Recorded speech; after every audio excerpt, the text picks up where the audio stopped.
Alrighty guys, welcome. Yeah, so we just finished up our little mini series about working on a tanker in the Gulf. Usually after the ship's log, I like to go through all the questions and answer some of your most common questions on a follow-up video. So yeah, let's get into it.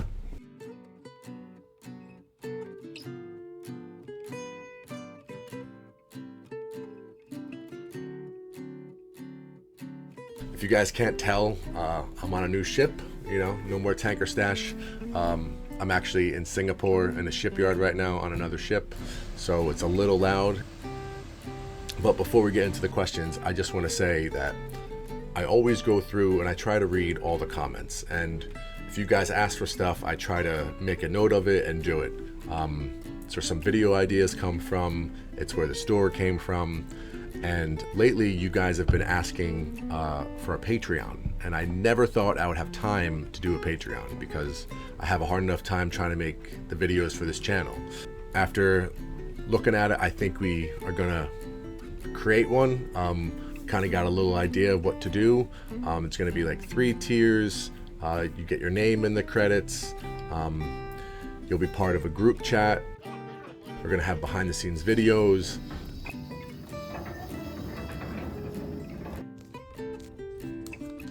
We're still kind of working on the tiers and having everything and what we're going to do, but hopefully by the time I post this video, it'll be ironed out.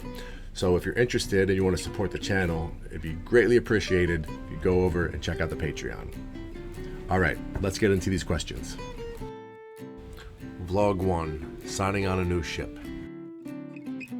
I usually pride myself on the community around this channel. Everybody's usually pretty friendly for the most part, talking with each other, interacting. It's good energy here. But man, oh man, you guys, everybody went nuts. Gulf of what? Gulf of Mexico, Gulf of America. That was the #1 comment throughout the whole series, was asking Gulf of what? Yeah, I made a point not to say either one. There's a rule on a ship. You don't talk about religion, and you don't talk about politics. And I carry that same rule onto this channel. This channel is about shipping. That's it. Even though shipping is extremely political and there's a bunch of legislation that affects the industry, but it goes on both sides. So it's just the Gulf.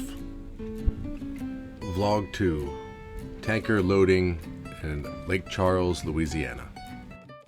Yeah, what everybody was calling me out for was the way I pronounced the channel. The refinery we were heading to was about 30 miles up the Kalamazoo Ship Channel. Yeah, I butchered that name. Sorry about that. I'm a Yankee. My apologies. All hands, is that everybody or just the deck gang? During mooring operations, it's just the deck gang. So when we do stores and there's a drill, and that's all hands, that's everybody. It's the steward department and the engine department. But when it comes to mooring operations, all hands is just the deck gang. Sometimes there'll be a pumpman or maybe a Q-med, someone from the engine room to run one of the other winches. But for the most part, it's just the deck gang. What's that ball being lifted after the anchor? So that's one of our day shapes, the anchor ball. We use it to signal to the other ships that we're on the hook and at anchor. Vlog 3, transiting the Gulf. Shouldn't the Coast Guard handle the Refugee Raft? Being on a ship in the middle of nowhere, if you see another vessel or something in distress, you're obligated to go check it out and see if everything's okay. So we were just doing a quick drive-by to see if there's anybody in there. Unfortunately, there wasn't. So then what we did was we just called the Coast Guard and let the Coast Guard know. And what they did with that information, I have no idea if they came to investigate more or what, but we did everything on our end that we were supposed to do. Do we have OSs on board the ship? On this particular vessel, it's just 2 Damon, the bosun, and 3 watchstanders. So We don't have any OSs. The daymen primarily chip all day when we're out at sea, and then the watchstanders will come out for 4 hours of overtime and they'll chip during that time. But no, we don't have any OSs on here. Sometimes we do, but not on this ship. Vlog 4. Tanker discharging in Tampa, Florida. Can you still smoke on ships? Yes.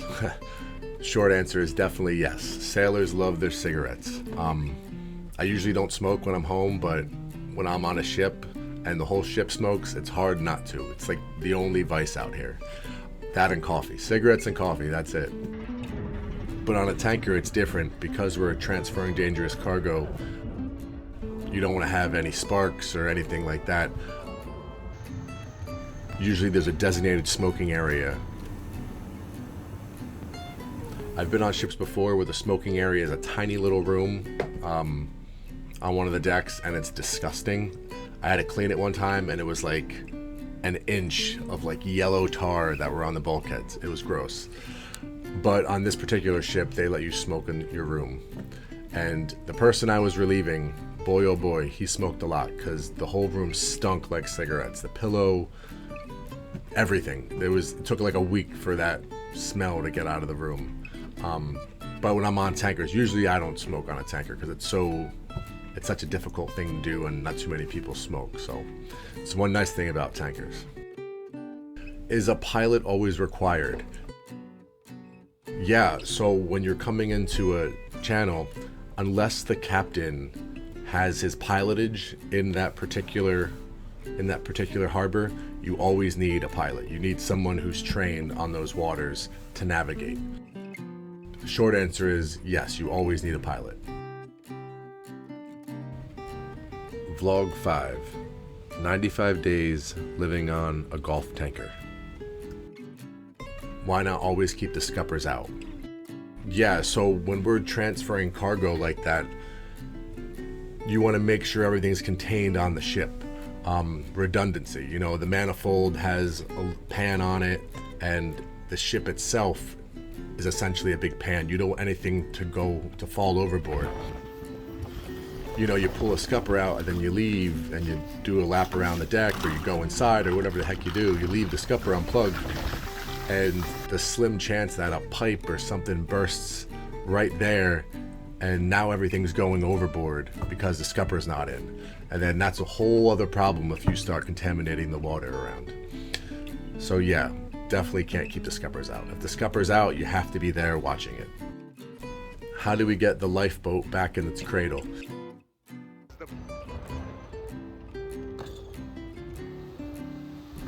So what we did was we lowered the falls down, and the guys inside the boat got out, connected it to the falls, and then I was in the fast rescue boat with the third mate. We came alongside, got all those guys, and drove them over to the pilot ladder that we had rigged, and they climbed up the pilot ladder. Because when we raised the boat back up, we didn't want to have people in there while we were raising it back up. And before we get into the last vlog, I just want to give a quick thank you to all those who gave super thanks during this. Thank you so much. It's amazing. Thank you.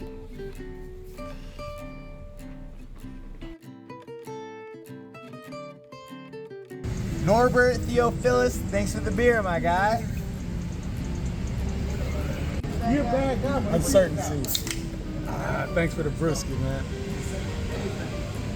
Bray Jones, 2877, thanks for the tiger. Thanks, Oceanliner Kid, for the beer. We really appreciate it. Dean Rodding, thank you so much, brother. Appreciate you. Thanks for the beer, Donald Dodson, 7365.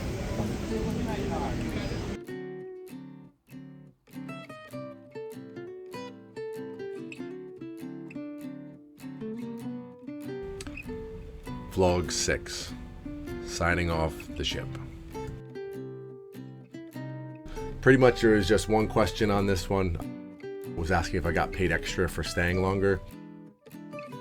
I mean, I'm getting paid my daily rate and I'm doing 4 hours of overtime every day, so that's extra money if you look at it. If I was only planning on doing 60 days and now I end up doing 90 or whatever, like those extra 30 days is a whole other month's pay, but I'm not compensated through the company for being stuck on board. No. Yeah, the extra money is always nice.